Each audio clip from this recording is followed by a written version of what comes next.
But moving now to our special focus on the show tonight. A story which should touch the heart of every parent watching it, yet so far has had Indian authorities completely unmoved. This is Yannick Nyangaza, a young student from Burundi in Africa. He had come, like many other African students, to study in an Indian university. In Punjab, his future before him. Today, this young boy lies in a coma in a Patiala hospital, severely brain damaged. In April, he was beaten brutally by a group of men in Jalandhar. The reason is unknown. He was left to die on a road. An auto rickshaw driver picked him up and took him to hospital. His distraught father, who came to India and is sitting by his son's hospital bed, has asked that his son's attackers be arrested and financial help be given to him to take his son back to Burundi. Neither has happened. A stranger in our country, is he treated with complete disdain because of his race? I'm writing to you as a father to another father. Think of my son dying at a tragically young age. Burundian student Yannick Nyangaza's father begging the Punjab Chief Minister for justice in his second letter in 5 days. Yannick has been in coma since he was brutally attacked in Jalandhar on the 22nd of April. He was at a party when he was attacked by 6 or 7 men with stones and beaten within an inch of his life. Doctors say he may never recover from severe brain damage. Yannick's father Nestor has no hope for anything but justice for his son. Nobody responds, nobody come to see me. I can't understand this. I am alone here. What does the Jalandhar police tell you? Jalandhar police told me that they arrested 2 and they continue to search others, but after 2 months and a half, I can't understand why they are not arrested. But letters to Chief Minister Prakash Singh Badal for action against all the attackers and financial help have gone unanswered. In his latest letter, just last week, Nestor wrote, "Whenever you are with your own children, look at them and see my son, Yannick, who is dying here at such a tragically young age. Think of how you would feel if Yannick was one of your children in this condition and what you would be doing." Even the Burundian envoy wrote to the Foreign Ministry last week, but has got no response till now. The police say 2 of the attackers were arrested, but Yannick's father says at least 5 more were involved. They have escaped the law because they have influential fathers.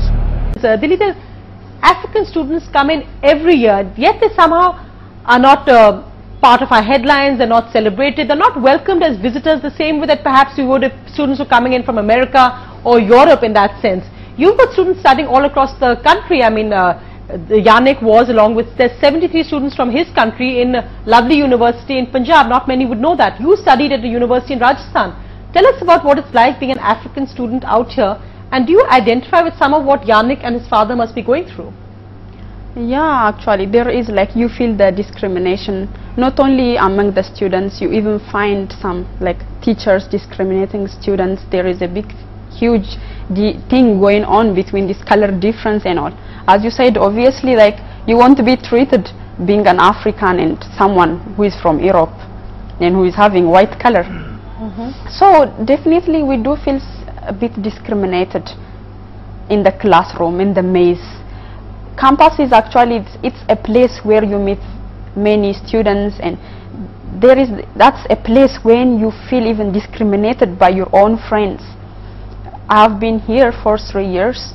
Trust me, I don't have close Indian friends. Just imagine, I have been staying like for 3 years in the same campus, in the hostel, and so there is discrimination, I say. We take life as being extremely cheap. I think that's the tragedy of our country. But then you add another layer to it, and that layer is of color. India is the most color conscious country in the world. Our culture is color conscious. I remember many years ago when there was only Doordarshan, and Mr. Gadgil was the R&B minister, and very prominently displayed were these ads for fair skin cream. And I asked him, why do you have these ads? And he said, look, even in Shakuntalam, the great Sanskrit classic, people talk of fair color. So it is part of our history. Now this is what we've inherited. You see, India is a big country, and there are myriads of social discrimination at various levels, and within that discriminations both based on racial affiliation and ethnic affiliation is one of the aspects. And while it exists at the societal level, at the social level, which can be tolerated to some extent, we are very much concerned about, and we are worried, and we are strongly against institutionalized racism that is being largely perpetrated as a result of loopholes in the administrative innovations and timely intervention by the machineries of the state. For example, we have recently the controversial issue centered on the murder of Richard in Bangalore. The murder of Richard fully explains that there was racial dimensions in the way how he had been murdered, and in the way how the police authorities have totally silenced on the issue, and the way how the police have taken out, and the way how the government of Karnataka had been using all forms of deviating tactics to create another episode parallel to what is being called No One Killed Jessica. And the recent remark by the Punjab government, which he might be having saying out of good gesture, but interplayed with racial overtones, with certain derogatory remarks, which really hurt our sentiments. When he said all the stray dogs in Punjab should be dumped in Northeast and China. And we do not expect such irresponsible statement from the leader of a state who is supposed to be very much sensitive about the racial questions and other forms of social practices based on discrimination and otherness prevailing in India.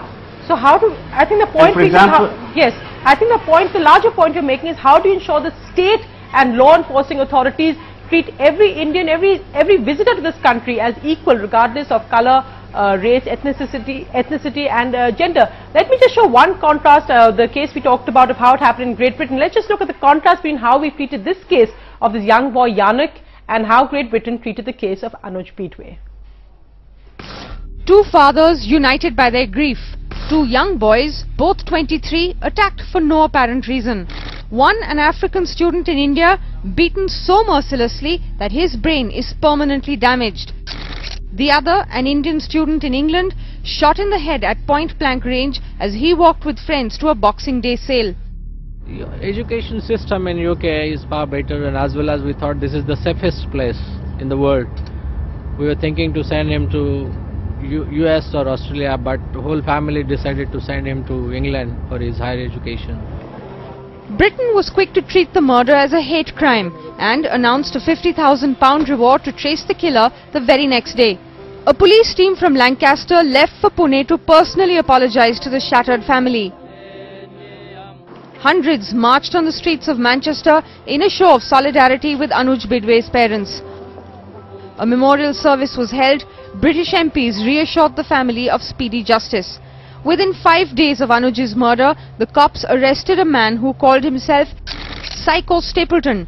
Stapleton pleaded guilty to manslaughter but denied murder. He currently faces trial. But in India, 23-year-old Yannick Nihanga's story has gone unheard and ignored by the government.